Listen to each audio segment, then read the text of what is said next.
Have you ever really met a guy who is proud of that? Like, you know what I mean? That makes him feel like, I'm the guy, man. I'm watching pornography and getting off. It's like, what a man. I don't believe anyone feels that. And to me, maybe I'm wrong. And to me, that's an indication that, yeah, we know. No, it's pretty cheap. It's cheap. It's easy. Pornography, it really, really messed up my life in a lot of ways.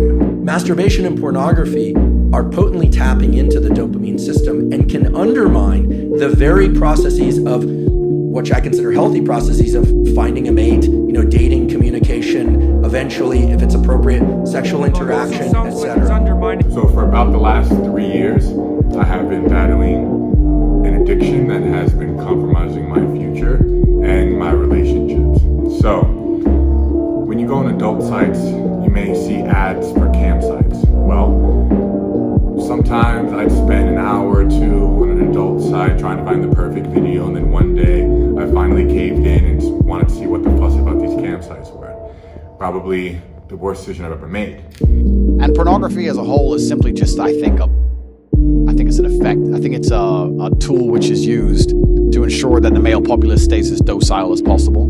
I don't think that any of the things that are happening to the male population are accidental.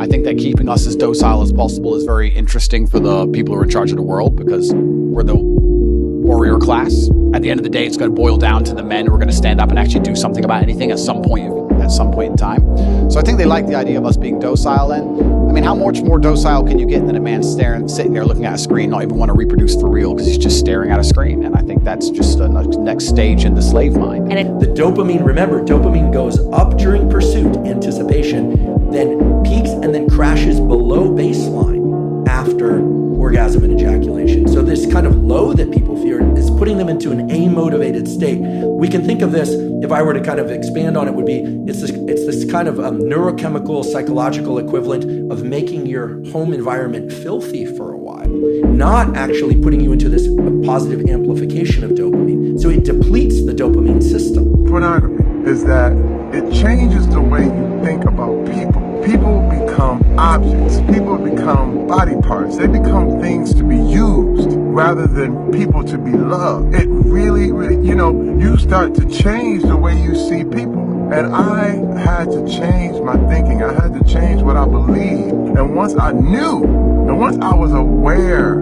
of what it was doing to me, it changed me. And I knew, I said, I gotta stop this.